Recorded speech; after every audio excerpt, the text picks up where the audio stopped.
ఇది కదా ఆఫర్ అంటే ఇప్పుడు ఎంత కొంటే అంత free VR fine silver jewellery Jubilee Hills check post Hyderabad. నమస్కారం, వెల్కమ్ టు సుమన్ టీవీ. నేను గీతాంజలి. మార్చి 29వ తారీఖున అమావాస్య, అలాగే ఆ రోజు సూర్యగ్రహణం ఉందంటున్నారు. అలాగే షష్టగ్రహ కూటమి. ఈ ప్రభావం అసలు ఎలా ఉండబోతోంది, ఎవరెవరు ఎలాంటి జాగ్రత్తలు తీసుకోవాలో తెలుసుకుందాం. వివరించేందుకు ప్రస్తుతం మనతో పాటు ఉన్నారు శివరుద్ర సాధు గురువు గారు. వారితో మాట్లాడదాం. నమస్కారం గురువు గారు. నమస్కారం అమ్మా, చెప్తల్లి. 29వ తారీఖు మార్చి అమావాస్య గురుగారు, పాల్గొన అమావాస్య. అలాగే ఆ రోజు షష్టగ్రహ కూటమి ఉందని చెప్తున్నారు. చాలా మంది భయపడేది అదే. ప్రభావాలు చాలా తీవ్రంగా ఉండబోతున్నాయి. మానవ మాతృలుగా మనకు కావచ్చు, మొత్తం ఈ భూమండలం పైన కూడా ఎఫెక్ట్ ఎక్కువ ఉంటుంది అని అంటున్నారు. అసలు ఏంటంటే నిజంగా అంత భయపడాలా ఆ రోజున? షష్టగ్రహం అంటే 6 అంటే మనం ఎలా చెప్పుకోవచ్చు అంటమ్మా, మనం ఫస్ట్ నెగిటివ్ లోకి వద్దాం. అసలు గ్రహణాలు ఎందుకు కలుస్తాయి? ఒక్కొక్క గ్రహం ఒకలాగా వెళ్తూ ఉంటుంది. మొన్న 3-4 నెలల క్రితం ఏమో 5 గ్రహాలు కలిసాయి, పంచ. అవును. తర్వాత ఇప్పుడు అష్ట అంటున్నారు. ఇప్పుడు షష్ట అన్నాడు దాని ఏంటంటే మా విషయము, అసలు ఈ గ్రహాలు ఏం చేస్తాయి ఆ సమయాన్ని తెలియాలి చాలా మందికి. ఇప్పుడు సూర్యుడు చంద్రుడు మేము వివరించాం గతంలో, అసలు ఏం జరుగుతుంది పౌర్ణమికి అమావాస్యకి, గ్రహణం అంటే ఎందుకు ఫ్రీజ్ అవుతాడు ఆ సమయానికి.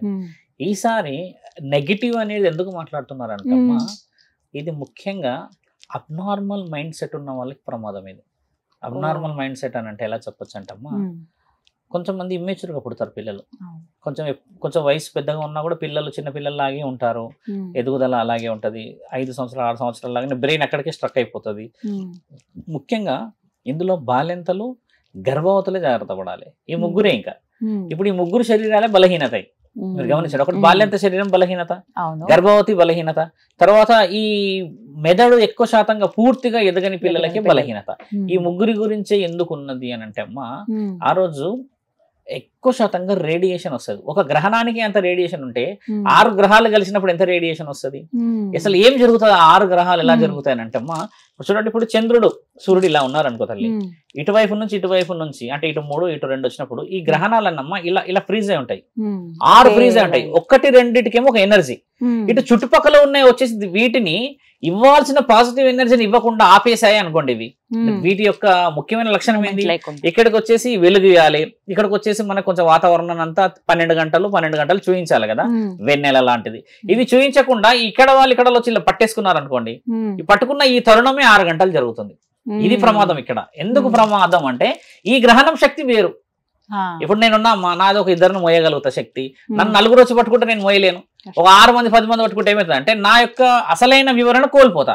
ఇక్కడ జరిగేది గ్రహణంలో వాళ్ళు ఇలా ఉన్న ఈ సమయం అమ్మ 30 సెకండ్స్ కంటే లోపే. ఇలా 6 గ్రహాలు ఒకసారి ఇలా వస్తాయి, దగ్గరికి ఇలా వచ్చి ఇలా జరిగిపోవడం అనేది 30 సెకండ్స్ లోపే జరుగుతాయి. కానీ ఈ జరుగుతున్న ఈ సమయమే భూమండలానికి ప్రమాదం. ఎందుకంటే అసలైన స్థితిని కోల్పోతారు సూర్యులు చంద్రులు. ఇది వివరంగా ఉంది.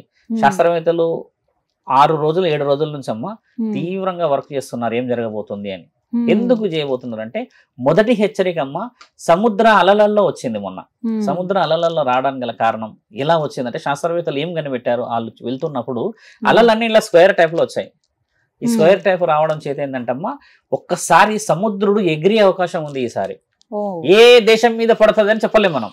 ఇప్పుడు ఏ రాష్ట్రాల మీద వచ్చి పడుతుంది చెప్పలేం మనం. ఇప్పుడు వాయనాడుని ఎవరు ఆపలేరు తల్లి. ఎందుకంటే కొన్ని ఎలా ఉంటాయి అంటే గ్రహణాలు ఒక్కసారి నిర్ణయం తీసుకుంటే అమ్మ ఎలాంటి శక్తి ఆపలేదు.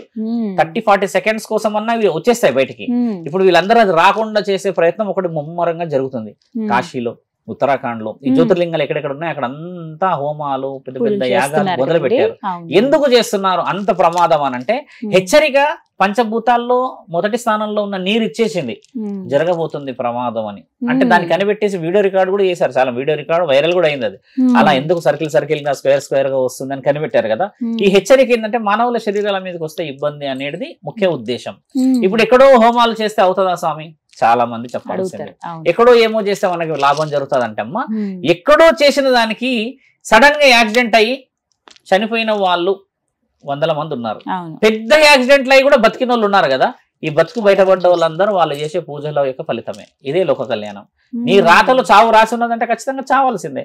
కానీ కొంతమంది మరణం దాకా కూడా పోయి వెనక్కి వస్తారు కదా, అక్కడ చేసిన వాళ్ళదే పుణ్యం. ఇది ఈ పుణ్యం వివరణ. చాలా మంది అడుగుతున్నారు ఈ మధ్య అలా ఉంటుంది ఆ హోమం గురించి అని మొన్న ఒక అబ్బాయి పిలిచి ఇంటర్వ్యూ అడిగితే వాస్తవమే మరి అన్నట్టుగా ఉండదు. కానీ పరమాత్ముడికి తెలుసు కదా ఎవరిని ఎలా బతికించాలి. పుణ్యం అనేది కొంచెం యాడ్ కావాలి. యమధర్మరాజు కూడా వెయిట్ చేస్తాడు, నీకోసం ఎవరైనా ఎదురు చూస్తున్న వాళ్ళు ఉంటేనే వదలగలుగుతానన్నాడు. ఈ గ్రహణంలో ముఖ్యంగా నేను చెప్పింది కూడా ఏంటంటే ముగ్గురు. ఇప్పుడు బాల్యంతలు అన్న విషయం ఏంటంటే వాళ్ళ శరీరం పచ్చిది, మళ్ళీ తర్వాత గర్భవతులు అంటే వాళ్ళు బిడ్డతో ఉంటారు కాబట్టి ఈమె శూన్యం. తర్వాత ఈ ఇమ్మెచ్యూర్ గా ఉన్న వాళ్ళు బయటికి రాకూడదు. ముఖ్యంగా ఆ రోజంతా అసలు బయటికే రాకూడదు. ఎందుకు రాకూడదు వివరంగా బయటికి అంటే, ఒక మామూలు సూర్యగ్రహణము లేకపోతే మామూలుగా పౌర్ణమి అమావాస్య రోజు అయితేనే మనం బయటికి వెళ్ళకూడదు అని అంటాం. అలాంటిది 6 శక్తులు కలుస్తున్నాయి ఒక దగ్గర, ఆ గ్రహణ కూటమి బలంగా ఉంది. దాని వల్ల ఎవరికి ఎఫెక్ట్ అయ్యిందంటే ఆల్రెడీ మనం కొంచెం వీక్ ఉన్న వాళ్ళకి ఎఫెక్ట్ అవుతుంది. కొంతమంది ఉన్నారు ఖచ్చితంగా వ్యాపారం చేసే వాళ్ళు, ఉద్యోగం చేసే వాళ్ళు, వాళ్ళకి ఎఫెక్ట్ ఏం కాదు, కొంచెంలో కొంచెం అవుతుంది. 6 గ్రహాలు కలిసడం అమ్మ మైక్రో లెవెల్ వెళ్తుంది. ఆ ఏదైతే పట్టుకాలం ఉంటుందమ్మా, ఆ పట్టుకాలం అనేది 6 గంటలు ఉంది. ఇప్పుడు 6 hours లాంగ్ జర్నీ ఈసారి. అలా వెళ్ళిపోవడం అనేది ఇక్కడ క్షుద్ర పూజలు చేసే వాళ్ళు యాక్టివ్ ఉంటారు. ఇప్పుడు నేను జాగ్రత్త చెప్పింది కూడా దానికోసం. ప్రకృతి ఎప్పుడు మన వాళ్ళకి శరీరాలకి ప్రమాదం చేయదు తల్లి, బాగా గుర్తుపెట్టుకోండి. చేసేదంతా క్షుద్ర పూజలు చేసే మహానీయులు ఉన్నారు, మహానుభావులు. బొట్లు పెట్టుకొని అన్ని పెట్టుకొని కూర్చుంటారు మంచిగా ఆ రోజు. ఎందుకంటే వాళ్ళకు కూడా శక్తులు వచ్చే రోజు కదా, వాళ్ళు కూడా శక్తులు సంపాదించి అమాయకులను చంపాలి కదా. అమాయకుల శక్తులు వస్తే ఆత్మలు వచ్చి వీళ్ళ శరీరంలో చేరితే ఎక్కడ లేని శక్తి వస్తుందని చెప్పేసి ఒక ఊహలో కూర్చొని వీళ్ళు చేసే ఆ క్షుద్ర పూజలకి బలం ఆ రోజు. కానీ మనం గమనించాల్సిన విషయం ఏంటంటమ్మా, ఎంత క్షుద్ర పూజ చేసినా, ఎంత అధర్మమైన పూజ ఫలితం చేసినా ఆ రోజు ముఖ్యంగా అమ్మ అన్ని గుడులు మూసేస్తారు. గ్రహణం అంటేనే గుడులను మూసేస్తారు కదా. గుడులు మూయని ఒకే ఒక్క మహావీరుడు ముక్కంటి. ముక్కంటికి అభిషేకం చేసిన వాళ్ళకి 7 జన్మల పుణ్యం ఆ రోజు. ఆ రోజు ఖచ్చితంగా చేయాలి. నేను గతంలో కూడా వీడియో చెప్పా, తండ్రికి ఆ రోజు అభిషేకం చేసిన వాళ్ళు ఖచ్చితంగా పుణ్యం వైపు ఉంటారమ్మా. చాలా మంది ఏంటంటే భయపడి అసలు ఇంట్లో నుంచి వెళ్ళనే వెళ్ళరు. అదేదో మొత్తం ప్రపంచం మునిగిపోతున్నట్టు అంతా వీధి అంతా సైలెంట్ అయిపోతుంది. ఆ రోజు అభిషేకం చేయవచ్చు కదా. పురోహితులు కూడా చెప్పట్లేరు ఈ రోజుల్లో, భయపడిపోతున్నారు కదా. కానీ ఒక పురోహితులు ఎందుకు ధైర్యం చేయరమ్మా? నేను అదే అడుగుతాను. ధైర్యం చేసి ఒక అగ్నిహోత్రం పెట్టి, శివుడికి అయితే అలా ఉండదు, తండ్రి ఉన్నాడని చెప్తే ఎందరికో పాజిటివ్ రాదా అమ్మా? ఇక్కడ దయ్యాలు అనేసి గ్రహణం అనేది దయ్యాల రోజు అయిపోయింది అందరికి. ఈ భయం పోవాలి. అలా పోవడం అనేది ముఖ్యంగా. తర్వాత 6 గ్రహాలు కలిసిన తర్వాత అమ్మ నెక్స్ట్ మళ్ళీ కొన్ని రోజుల తర్వాత 7 గ్రహాలు, తర్వాత 8, 9 కూడా రానున్నది. ఇప్పుడు మనం అన్ని చూడాలి, ఒకటి కొన్ని సంవత్సరాల తర్వాత కలుస్తుంటాయి అనమాట అవి. ఈ 6 గ్రహాలది అయిపోయిన తర్వాత 7, 8 అది వివరణ. కానీ 6 గ్రహాల కలయిక రోజమ్మ మనం ఇంట్లో అఖండ జ్యోతి పెట్టుకోవడం శుభ ఫలితం. అఖండ జ్యోతి అనేది మీకు తెలిసిందే కదమ్మా, వివరణ. యావత్ ప్రపంచంలో అమ్మ మన దగ్గర సాంప్రదాయం ధర్మాన్ని కాపాడిన వాళ్ళందరూ పూజిస్తారు. గ్రహణం రోజు నెగిటివ్ మాట్లాడుకునే గురువులు 100 మంది ఉన్నారు కదమ్మా. అదే పాజిటివ్ మాట్లాడే గురువులు కూడా 100 మంది ఉన్నారు.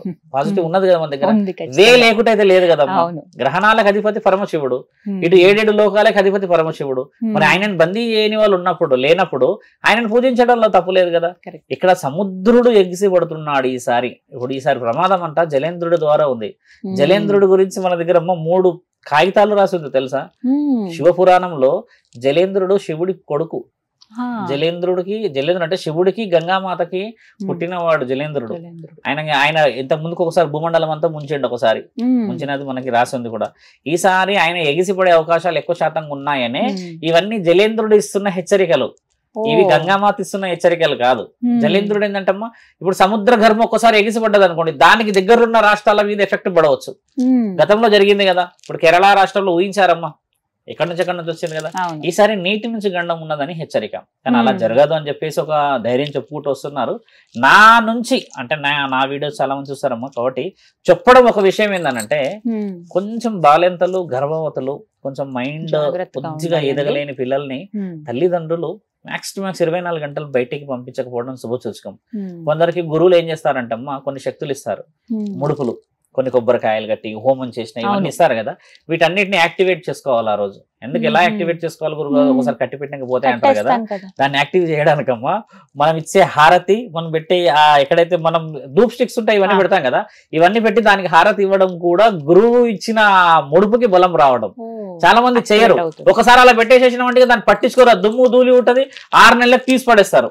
అంతే. మనం తీసిపడాల్సిన ఒకే ఒక్క పండమ్మ మీరు పెడతారు కదా గుమ్మడి పండు, బూడిద గుమ్మడికాయ ఉంటుంది కదా, గది మాత్రమే తీసేసేయాలి. ఈ కొబ్బరికాయలకి ఏంటంటమ్మా దాన్ని నీట్ చేసుకుని నువ్వు ఎంత హారతి పెడతావో, ఎంత పూజ చేస్తావో వస్తూ పోతూ ఉంటే, కొంతమంది ఏంటంటే ధర్మరక్షణకు చక్రం ఇస్తారు, ఒకటి ఇలా పెట్టుకుంటారు పటాలు. అవన్నీ ఇవ్వడానికి గల కారణం ఏంటంటే నువ్వు పూజించింది మరి అది ఎలా రీఛార్జ్ కావాలమ్మా, కొంచెం ఆలోచించాలి. ఇది చెప్తూ ఉన్నా కూడా మన వాళ్ళు పాటించారు, ఎందుకంటే అది కట్టడం కొంచెం హైట్ లో కట్టేస్తారు. దాన్ని ఆ రోజు పూజించుకోవాలి. ఎందుకు పూజించుకోవాలి తెలుసా అమ్మ? మళ్ళీ అదొక విషయం మనల్ని అడుగుతారు, ఎందుకు స్వామి అంటారు. దేవతలకు కట్టలేస్తారు కదా, దేవతలకు కట్టలేసినంతా దేవతలకి ఈ గుడిలు గోపురాలన్నీ మూసేస్తారు కదా. ఏదైతే గురుబలం మంత్రం ఉంటుందమ్మా, ఆ మంత్రంలో శక్తి వచ్చే అవకాశం ఉంటది. ఎలా వస్తుంది అవకాశం అని అంటే, ఒక గురువు ఎలా కడతాడో తెలుసా అమ్మ? ఎలాంటి సమక్షంలో అయినా, ఎంతటి ప్రమాదం వచ్చినా, ఎక్కడి నుంచున్నా బాగా గమనించండి. ఒక వస్తువు ఇలా ఇచ్చేటప్పుడు అంత శివుడే చూసుకుంటాడు, ఈశ్వరుడే చూసుకుంటాడు అంటారు. వేరే ఏ గురువులైనా సరే అంతిమ స్థితిలో ఉన్నప్పుడు ఎక్కడి నుంచి ఒక దిక్కునికి అవకాశం వస్తుందిలే అంటారు కదా, ఆ అవకాశమే ఈ ముడుపు అమ్మ. గురువు ముడుపు అందుకు కడతారు. అక్కడ దేవతలు ఉన్న ఇంటికి నువ్వేంది నేనేంది కట్టాడు తల్లి ముడుపు? ఒక మాట ఆలోచించు. ఇప్పుడు ఆ ఇంట్లో నువ్వు దీపం పెట్టుకుంటావు, నువ్వు హోలీ చేసుకుంటావో, లేక బోనాలు చేసుకుంటావో, దసరా చేస్తావు కదా, అక్కడ ఒక గురువు యొక్క మంత్రం ఎలా పనిచేస్తుందమ్మా? ఆ గురువు మంత్రం అనేది ఎప్పుడు పనిచేస్తుంది అంటే, ఆపద ఎక్కడ ఉంటుందో ఆయన్నే పరమాత్ముడు. కాబట్టి న్యాయం ధర్మం కోసం ఉన్న ప్రతి కుటుంబం కాపాడబడుతుంది అని శాస్త్రంలో రాసింది కదా.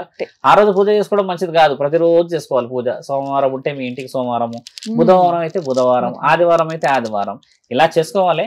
మనం ఇంకో విషయం ఏంటంటే అలా చెప్తే కొంచెం వివరంగా పోకుండా కొంచెం వేరేలాగా పోతారు మన వాళ్ళు, అదొచ్చిన సమస్య. కొంచెం గురువుల యొక్క ఆలోచనలు సాధువులు పాటించి ఈ షష్టగ్రహ కూటమి వల్ల జరగబోయే ప్రమాదం ఉన్నది, దాంట్లోనే మనకి ఉపాయం కూడా దాగి ఉన్నది. కాబట్టి అందరినీ నమ్ముకొని మనందరం ఎక్కడ అఖండ దీపం వెలిగించమన్నారు, ఖచ్చితంగా వెలిగించాలమ్మా. ఆ రోజు ఉదయమే అఖండ జ్యోతి వెలిగించడం ముఖ్యమైనది. ఎందుకు అఖండ జ్యోతి అని తెలుసా అమ్మా? మళ్ళీ అంటే కొంచెం ఇంటరప్ట్ గా మాట్లాడుతున్నాను.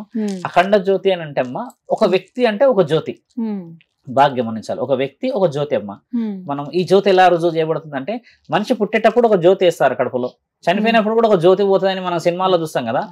ఒక జ్యోతి ఉంటేనేమో మీరు అన్నట్టుగా ఒకటే ఒక దీపం, ఈ రెండు జ్యోతులు కలిసాయి అనుకోండి, రెండు వత్తులు ఇలాగా, ఇది అఖండ జ్యోతి. ఒక వత్తు కలిస్తేనేమో జ్యోతి, రెండు వత్తులు కలిస్తే అఖండ జ్యోతి. ఈ రెండు వత్తులు కలిసిన వ్యక్తి ఎవరున్నారు ఇక్కడ భూమండలం మొత్తంలో? బాగా గమనించండి. రెండు వ్యక్తులు కలిసిన వ్యక్తి ఒకరు ఉన్నారు. ఎవరున్నారు?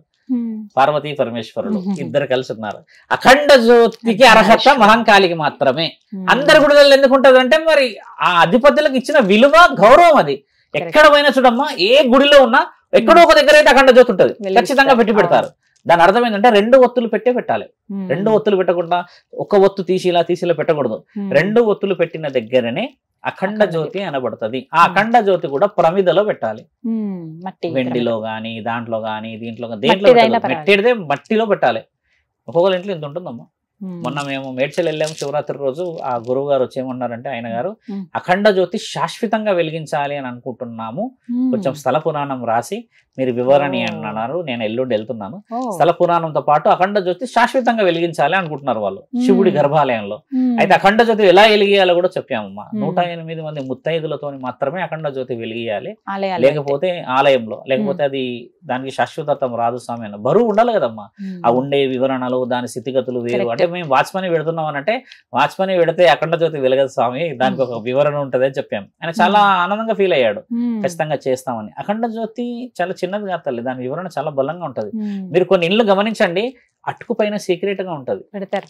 ఎందుకు పెడతారు తెలుసా? అఖండ జ్యోతి ఎక్కడో నుంచి అయినా ఒక మార్గం దాగుంటది కాబట్టి పెడతారు. ధనానికి పెడతారు. అది ధన ప్రాప్తి అంటే ఇంట్లో చీకటి ఉండకూడదు అని పెడతారు. శాస్త్రం మనది చాలా వివరంగా ఎంతో మంది చెప్పి పెట్టారు. పైన పెడతారు. ఇప్పటికీ కొంతమంది సడన్ గా అమావాస్య రోజు పెడతారు పైన. అఖండ జ్యోతి పెట్టే దాంట్లో కూడా అమ్మా, ఒకవేళ ఇంట్లో పెట్టుకుంటే 5 తమలపాకులు పెట్టి పసుపు కుంకుమ పెట్టి ఆ పైన పెట్టాలి. అది అలా పెట్టడమే ఒక ప్రమిదలోనే ఒకటే ప్రమాదం రెండు పెడతారు. రెండు అంటే మళ్ళీ 2 దీపాలు కాదు తల్లి, 2 ఒత్తులు కలపాలి. ఇలా కలిపి ఒకటే ఒత్తు పెట్టాలి. అమ్మవారి దగ్గర పెడతాం అమ్మా, అదే అలా పెట్టుకోవడం శుభ సూచకం. కాబట్టి మీరు అన్న షష్టగ్రహ కూటమిలో మరి నెగిటివ్ తీసుకోకుండా, శాస్త్రం ఇప్పుడే కాదు కదా, ఎన్నో ఏళ్ళ నుంచి కూడా వస్తూనే ఉంది. అది ధైర్యం చేయడం చాలా ముఖ్యమైనది. పిల్లల్ని కొంచెం జాగ్రత్తగా చూసి, ఆ తల్లిదండ్రులు ఆ రోజు లీవ్ పెట్టుకొని ఇంట్లో ఉంటే అమ్మా, నేను చాలా మందికి మెసేజ్ పెట్టినా కూడా, అందరు ఇలా ఉండండి అంటే వాళ్ళు చాలా ఆనందపడ్డారు. కొంచెం భయం ఏంటంటే, మన న్యూస్ ఎలా వస్తాయి తెలుసా అమ్మా? ఫస్ట్ ప్రమాదమే చూపించేస్తారు, భయపడతాం, మనలో ఆ ప్రమాదం వరకే చూస్తారు, తర్వాత వచ్చిన భయం చూడరు. అదమ్మా మీరు అన్న వివరణ. ఒక ధైర్యం అయితే చెప్పారు గురువు గారు. ధన్యవాదాలు. నమస్కారం.